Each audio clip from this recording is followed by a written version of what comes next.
Asya'a ada 3 perkara. Syarat wajibnya berpuasa ada 3 perkara. Fi ba'dhin nusakhi, dan dalam sebagian naskah kitab yang lain, arba'atu asya'a ada 4 perkara. Apa itu? Al-Islamu, yang pertama adalah Islam. Jadi orang yang berpuasa kalau mau puasanya sah, ya harus beragama Islam, orang iman, orang Islam. Islam itu yang dimaksud ya iman itu tadi. Islam maksudnya beriman, orang iman, orang Islam.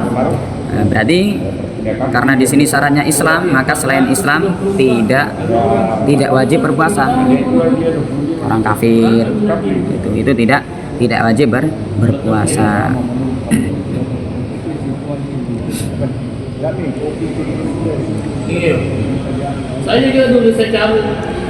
Walaupun di sini dalam hasyiahnya disebutkan walau fima madha kama alimta fayajibu 'alal murtadi wujubu mutalabati bihi bi an yuqala lahu aslim wasum. Jadi walaupun orangnya adalah orang yang murtad, ya. Orang yang murtad, kalau orang murtad itu berarti dulunya Islam, ya.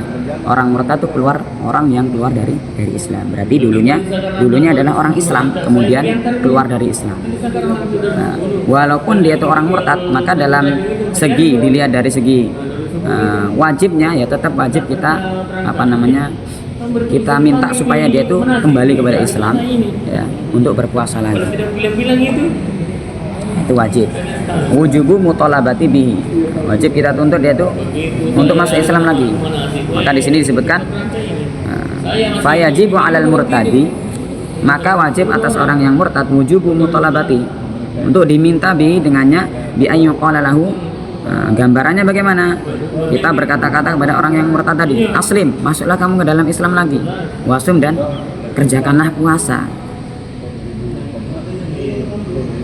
Nah, di sini disebutkan lagi fala yasihu minhu hala riddati, akan tetapi puasa tadi tidak sah kalau dia masih murtad. Maka dia harus diislamkan dulu. Baru kalau dia sudah masuk Islam, maka nanti puasanya jadi sah. Karena syarat pertama adalah Islam.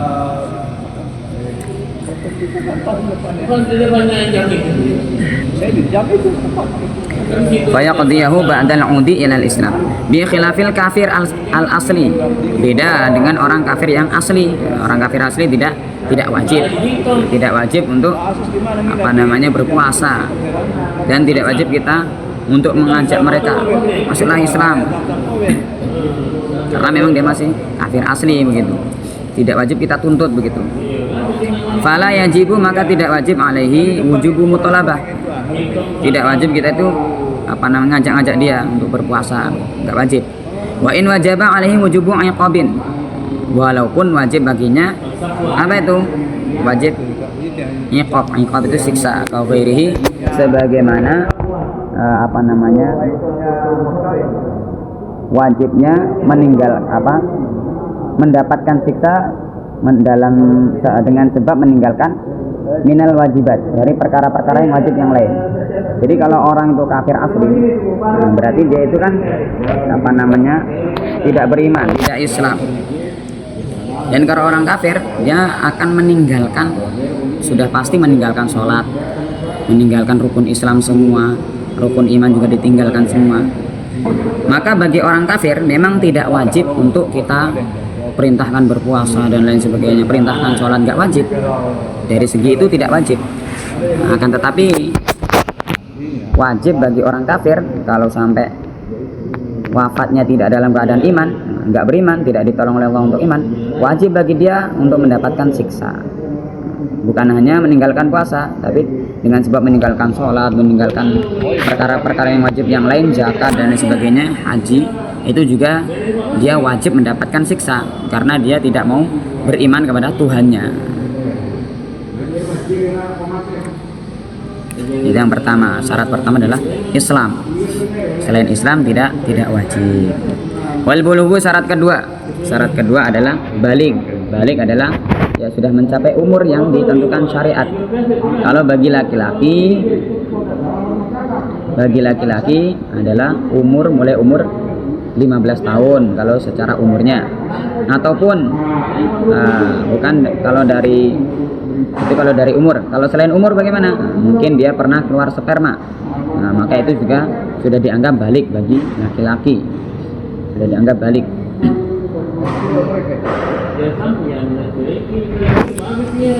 Baik itu apa namanya, keluar spermanya dengan sebab apa saja, mungkin dengan sebab jatuh atau dengan sebab mimpi dan lain sebagainya, sengaja atau tidak sengaja, maka itu sudah dianggap sebagai balik. Maka nanti dia wajib. Yang tidak wajib yang bagaimana? Yang sobi, masih bocil, masih anak-anak, anak kecil, itu tidak wajib. Nah kalau Ustaz, kalau dilatih untuk puasa bagus, karena pada zaman sahabat dulu radhiyallahu anhum itu juga anak-anak beliau itu dilatih untuk berpuasa. Mungkin yang pernah kita dengar dalam Bina Amal dan sebagainya, itu para sahabat mendidik anak-anaknya tuh mulai dari kecil untuk berpuasa, sampai ada yang apa namanya nunggu berbuka itu dialihkan perhatiannya, pura-pura masak, tapi yang dimasak masak air, isinya bukan beras, bukan apa, tapi batu. Sudah matang belum Bu? Belum, nanti tunggu. Akhirnya karena capek nunggu, tidur, bangun lagi, sudah matang belum? Belum, bentar lagi, sampai singkat ceritanya sampai maghrib, sudah matang. Oh sudah, sebelum maghrib itu sudah diganti itu masakannya, sudah matang, supaya apa? Melatih anaknya itu tadi. Maka bagus seperti itu, ini namanya tarbiyah, pendidikan terhadap anak dari orang tua. Bagus itu kalau dari puasa. Mungkin dari amalan-amalan yang lain, baca Quran dan itu juga bagus dididik dari kecil. Makanya Nabi bersabda, alimu auladakum ala salati khisalin hubbin nabiyikum wa hubbi ahli baiti wa qira'atil Quran. Jadi dari kecil memang sudah dilatih cinta kepada nabinya, cinta kepada ahli keluarga Nabi, cinta kepada membaca Al-Quran. Mumpung apalagi bulan-bulan seperti ini, bulan Ramadan, syahrul Ramadan alladzi unzila fihil Quran, bulan yang dimana di dalamnya itu diturunkan Al-Quran. Maka cocok kalau untuk mendidik anaknya membaca Quran, melatih anaknya mencintai Al-Quran. Karena apa? Untuk mengamalkan hadis Nabi tadi, alimu auladakum ala salati khisalin hubbin nabiyikum wa hubbi ahli baiti wa qira'atil Quran. Karena di dalam Quran ini adalah sumbernya ilmu. Jadi Al-Quran ini adalah sumbernya ilmu langit, ilmu dari Allah Subhanahu wa taala. Maka baik untuk kita ajarkan.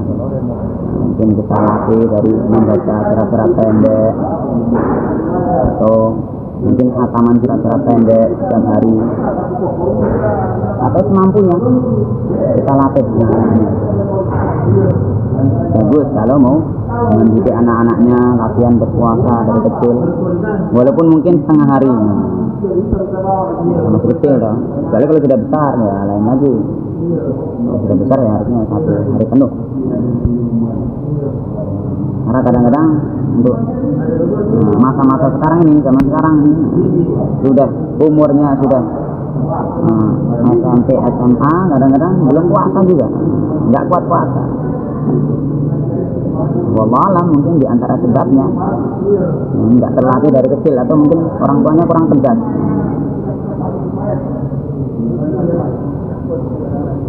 Anfusakum wa ahlikum naro. Nah, bagaimana kerjasama dengan keluarga supaya terhindar dari api neraka. Anfusakum wa ahlikum naro.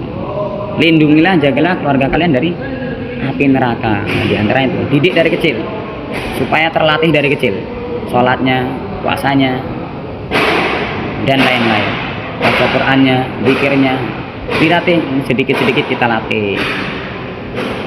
Itu untuk persiapan kita yang sebagai orang tua yang sudah punya anak. Itu persiapan mencetak anak-anak yang nanti menggembirakan kita bukan hanya di dunia, sampai akhirat. Karena kita ini nggak di dunia terus. Walaupun kita maunya di dunia terus, ya suatu saat pasti akan berangkat juga. Berhubung kita nggak tahu kapan berangkatnya, maka disiapkan dari sekarang untuk anak-anaknya. Kemudian syarat yang ketiga wal aqlu, yang ketiga adalah berakal sehat maksudnya. At-tamyiz, di sini disebutkan al-aqlu yang dimaksudkan paling minimalnya tamyiz. Tamyiz itu mumayyiz. Mumayyiz itu ya anak kecil yang sudah bisa membedakan mana yang baik, mana yang buruk. Nah, itu sudah diwajibkan untuk berpuasa. Kalau masih lebih kecil lagi ya itu belum wajib. Walau abara bihi lakana aula fal muradu dzalika fal muradu bihi dzalika liyukhrija bihi al majnun wal mughma alaih wasakron. Dikecualikan dari akal sehat, orang yang berakal sehat dikecualikan dari yang berakal sehat. Apa itu? Yang tidak wajib. Siapa saja orang-orang yang tidak wajib? Maksudnya yang tidak berakal sehat itu siapa? Al majnun, yaitu yang pertama orang gila, wal mughma alaih, orang yang pingsan ya, orang yang pingsan, tidak sadarkan diri. Wasakron, dan orang yang mabuk. Fala yajibu alaihim al ada'u mutlaqan. Maka tidak wajib bagi mereka tadi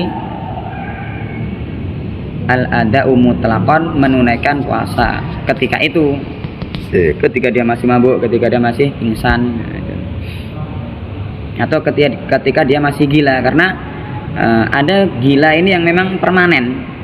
Penyakit gila itu ada yang permanen, ada yang kambuh-kambuhan, kadang gila tiba-tiba sadar lagi. Wal mughma alaih juga pingsan, hanya pingsan saja. Kalau sudah sadar nanti ya setelah itu ya melanjutkan lagi puasanya. Kalau mengenai tidak wajibnya, tidak wajib. Wasakron, dan orang yang mabuk. Orang yang mabuk itu juga sama, tidak sadarkan diri juga, oleng orangnya itu. Maka tidak wajib. Sawaun ta'adau aula, baik itu sengaja ataupun tidak.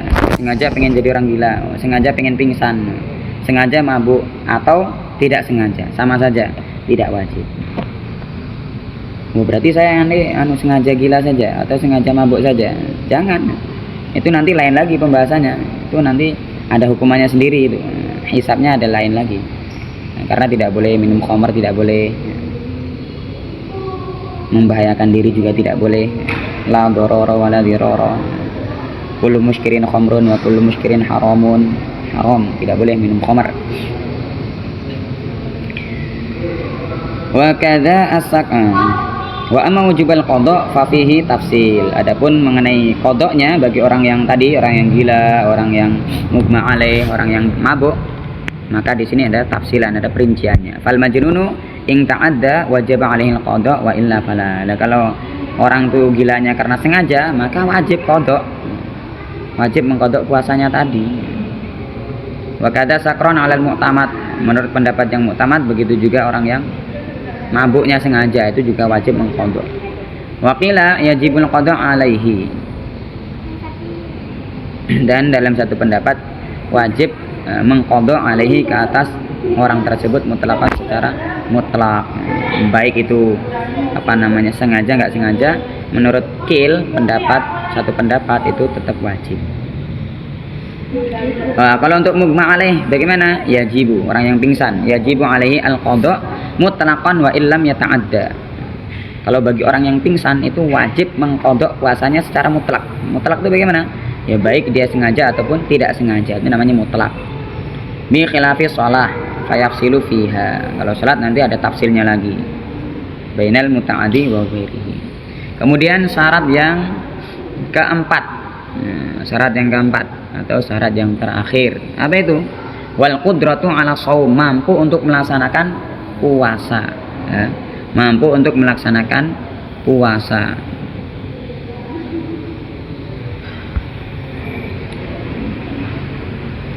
Wa hadza huwa saqitu ala nuskhati thalathati. Adapun syarat yang keempat ini dalam sebagian nasakh itu tidak ada. Dalam sebagian nasakh kitab itu tidak ada. Sebagian kitab ada, sebagian kitab tidak ada. Wal qudratu ala shaum, mampu melaksanakan puasa. Apa maksudnya? Ai iqaqatuhu hissan wa syar'an bila masyaqqatin. Yang dimaksud mampu untuk melaksanakan puasa dan iqaqatuhu, mampunya seseorang tersebut ya, dengan syarat-syarat tadi, Islam, balik, berakal. Hissan secara hissan, hissi itu panca indera, dilihat itu memang mampu. Wa syar'an, dan secara syariat, secara hissi mampu, secara syar'an, secara syariat, hukum syariat memang dia itu orang mampu. Bila masyaqqatin, tanpa ada keberatan. Fala yajibu ala man la yutiquhu hissan, maka tidak wajib, karena syarat wajibnya puasa adalah mampu, Maka di sini disebutkan fala yajibu 'ala man la yutiquhu hisan. Tidak wajib bagi orang yang tidak mampu secara isi, secara panca indera. Au syar'an atau secara syariat. Siapa itu? Faman la yutiquhu hisan. Adapun orang yang tidak mampu secara isi panca indera, al-maridu adalah orang yang sakit. Orang yang sakit, mungkin sakitnya parah sehingga nggak kuat untuk berpuasa. Maka ini ada keringanan. Ada keringanan dari syariat, gitu. Wa nahwihi, dan contoh-contoh yang lain selain sakit. Wa man la yutiquhu syar'an. Ada orang itu yang tadi tidak mampu secara hisi, secara panca indera, namanya orang sakit ya. Kita lihat ya memang orang nggak mampu puasa. Ada lagi orang yang tidak mampu secara syariat, walaupun mampu secara hisi. Orangnya sehat, ya. Orangnya sehat secara syariat tuh boleh apa? Wajib berpuasa, sehat orangnya. Akalnya ya sehat, ya orang Islam juga, dia sudah balik. Tapi ternyata dia ini secara syariat tidak dianggap mampu. Maksudnya apa? Contohnya seperti orang yang haid. Nah, wanita haid atau wanita nifas, itu memang tidak boleh berpuasa. Maka walaupun dia itu sehat, tapi ini dikecualikan. Likulli syai'in mustasnayat. Setiap segala sesuatu ada pengecualiannya. Ini termasuk yang dikecualikan dari orang yang kuat untuk melaksanakan puasa. Kuat tapi secara syariat memang tidak diperbolehkan. Kalau sengaja puasa malah haram, karena orang haid memang tidak dibolehkan puasa dan juga tidak boleh sholat. Haram malahan kalau sengaja melaksanakan sholat dan puasa kalau masih haid. Nah, kecuali kalau sudah suci itu boleh. Dan juga orang nifas juga tidak boleh. Ada yang secara syariat, ada yang secara hisi. Fala yajibu as-shaumu ala ad-dadi dzalik. Maka tidak wajib puasa untuk lawan kata orang-orang yang tadi disebutkan. Maksudnya yang tidak memenuhi syarat tadi itu nggak wajib puasa. Syaratnya Islam, balik, berakal, dan juga mampu untuk melaksanakan puasa secara syar'i. Wallahu a'lam. Mungkin di sini ada yang dipertanyakan mungkin mengenai puasa yang sudah dijelaskan tadi, mungkin ada yang ditanyakan. Anak-anak balik tadi, soalnya dia masih anak-anak, terus tadi pikirannya sudah pikiran dewasa. Nah, itu biasa disebut dengan mumayyiz. Nah, pikiran dewasa itu mumayyiz. Anak-anak yang punya pikiran dewasa itu namanya mumayyiz. Nah, maka itu masuk ke dalam akal tadi. Yang dimaksud aklun, berakal, itu berakal adalah tamyiz. Nah, itu wajib untuk melaksanakan puasa. Kalau dia masih umur 7 tahun. Nah, kurang lebih gitu lah, umur 7 tahun. Kurang lebih. Bahkan mumayyiz itu juga kalau dalam kitab sebagian kitab kayak kitab Hasyah Qul Yubi Amirah, itu syarah hasyahnya Mughnil Muhtaj, itu di situ juga bukan hanya puasa, bahkan untuk ngimami sholat pun sudah diperbolehkan. Sah kalau ngimami ngimami sholat orang yang sudah mumayyiz, anak kecil yang sudah mumayyiz, karena kan sudah tahu mana yang baik, mana yang buruk, bisa ini bahaya, ini nggak bahaya. Nah, itu sudah mumayyiz namanya. Nah, dalam satu kitab itu disebutkan itu boleh sudah untuk mengimami sholat itu boleh, walaupun mungkin kalau secara yang terjadi di secara umum di masyarakat mungkin kurang, masa anak-anak suruh imam gitu. Ini kalau secara syariat itu boleh-boleh saja. Artinya sudah dikatakan balik ya gitu. Kalau mumayyiz itu sebenarnya ya belum balik. Kalau mumayyiz itu belum sampai tingkatan balik. Wajib puasa. Iya.